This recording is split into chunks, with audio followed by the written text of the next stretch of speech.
สันเข้าแล้วก็โกนหัวให้กันซะพวกอันสิบวช3 องค์มื้ออื่นก็ไปสันเข้าแล้วเหมือนกัน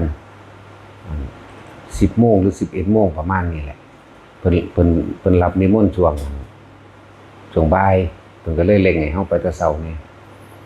เช้าก็สันแล้วพุ่นดอกสันแล้วของมื้ออื่นเป็นมื้อบวชวันที่24เนาะ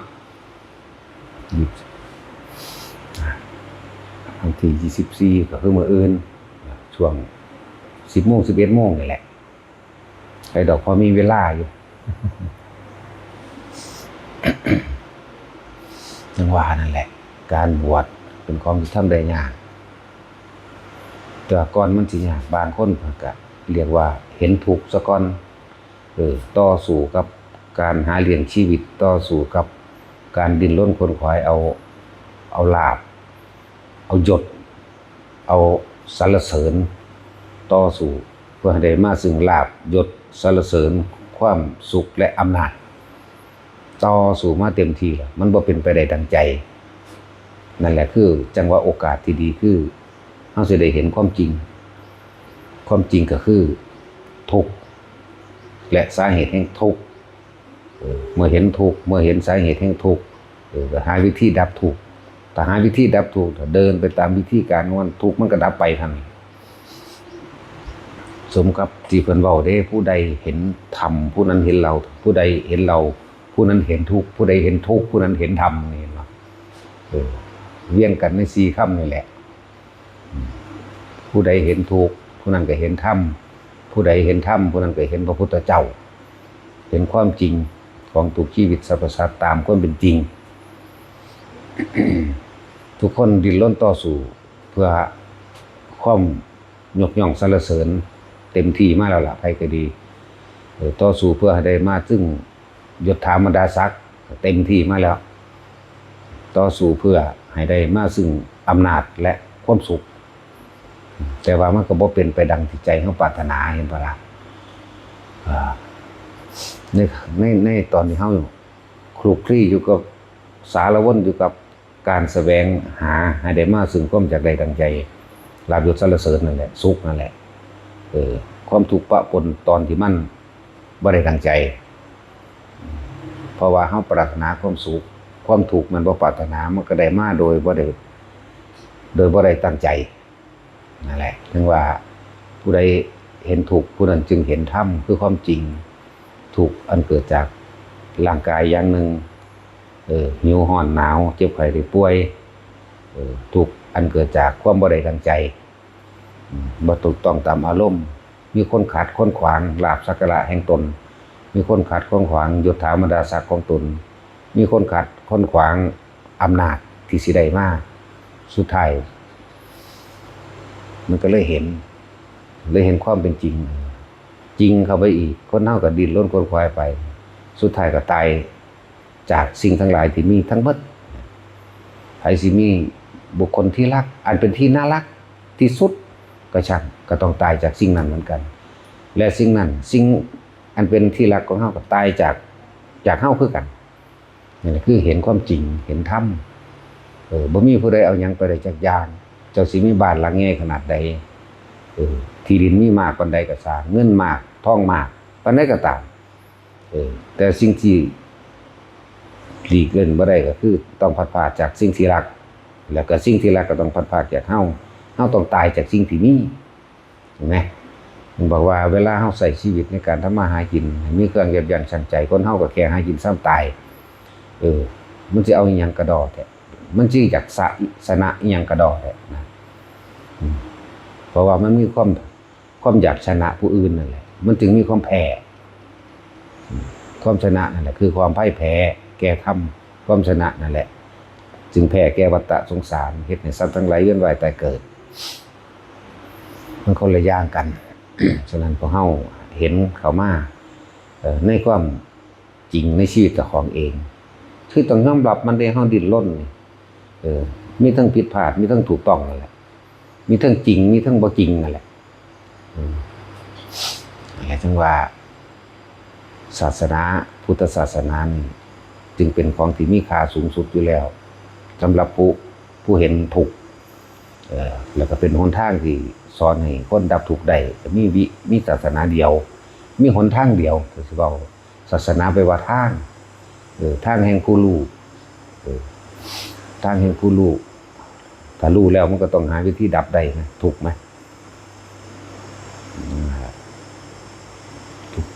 อีกบ่นานพวกเขาก็ตายจากการเบิดดอกคือนี่ตายเบิดบ่มีไฟเอายังไปได้จากอันจากย่างดอกทางที่ดีคือประคองชีวิตไว้บ่ให้เกิดอารมณ์ที่เลวร้ายอารมณ์พอใจและบ่พอใจในทางโลกนั่นแหละแต่สิพอใจขอให้พอใจในธรรมไหมพอใจที่สิปฏิบัติธรรมพอใจในสิทรงฌานพอใจในสิสวดมนต์พอใจในการฟังธรรมะจดจำคำสอน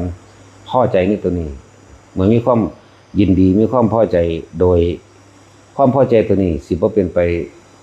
ด้วยการทำร้ายเบียดเบียนให้ผู้ใดผู้หนึ่งเสียชีวิตและทรัพย์สินตลอดทั้งมนุษย์และอมนุษย์ได้ความพอใจตัวนี้ฉันทะตัวนี้แต่มีความพอใจแล้ววิริยะประกอบการภาคเพียรพยายามด้วยตนเองนั่นแหละจิตตะไข้ควรพิจารณาสอดส่องเปรียบเทียบผิดถูกดีชั่วร้ายประโยชน์มากประโยชน์น้อยควรไม่ควรวิธีว่างจิตวิมังสาเห็นตามความเป็นจริงใดปัญญาวิมังสามาจากคำว่าวิปัสสนามังสามาจากคำว่าใจเขาเองรู้แจ้งเห็นจริงตามความจริงโดยใจของเขาเองจังหวะฉันทะวิริยะจิตตะวิมังสา เป็นหนทางความสำเร็จของเขาเองแหละ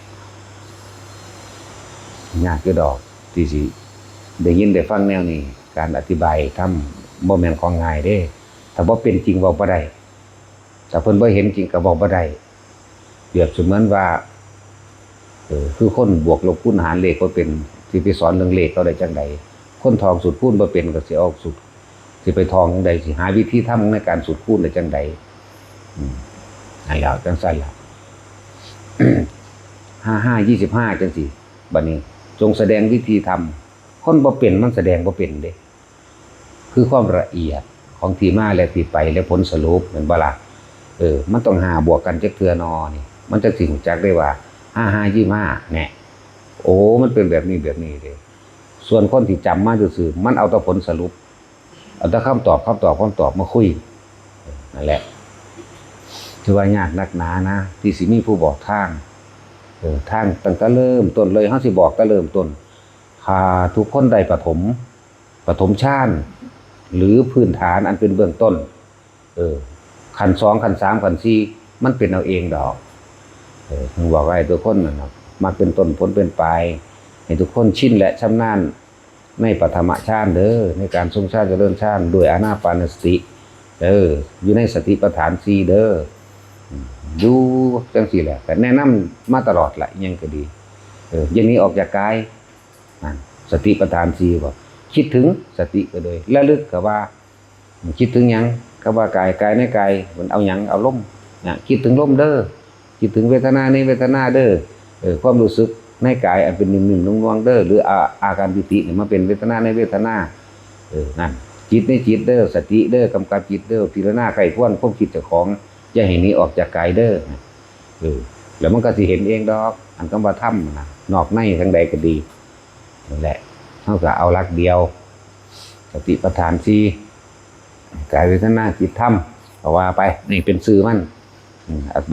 อธิบายกายอธิบายเวทนาอธิบายจิตอธิบายธรรมผู้ใดก็ว่าสติปัฏฐานที่4เด้ออานาปานสติกายเวทนาจิตธรรมพ้นทุกข์ทั้งปวงนี่เขาบอกสรุปแต่ว่าเขานี่แจกแจงให้ถึงแต่เริ่มต้นเลยตั้งแต่นั่งเป็นแบบนั้นแบบนี้ขั้นมือขั้นตีนงอกแงกคิดพุ่นคิดพี่เพิ่นเฮ็ดจังไดบ้างแบบใดเพิ่นละเฮาเริ่มต้นพื้นฐานให้ตีนยุบๆยิบๆขายงอกแงกเดี๋ยวก็ขั้นนั้นขั้นนี้อะไรจึงบอกว่าเฮามีหน้าที่เบื้องล่มล่ะซะก่อนซั่นบ่ไปจนสุดพุ่นละมันตะก้าวแรกนั่นล่ะจนสุดท้ายเลยไล่ลักษณะอาการความรู้สึกให้ว่าผู้ใดบ่ทันได้เป็นมาฝึกเอาพื้นฐานมันซะก่อนพื้นฐานมันสำคัญเด้อถ้าบ่ได้พื้นฐานสิเอาหยังมารองรับยอด สร้างตึกมันบ่ได้สร้างตัวตึกเด้สะก่อนมันสร้างพื้นฐานก่อนสร้างฐานรองรับอันที่จะรับของหนักในขั้นต่อไปครับนี่ก็เหมือนกันทำความเข้าใจให้ดีแล้วฝึกหัดตัวเองบัดนี้แหละพอ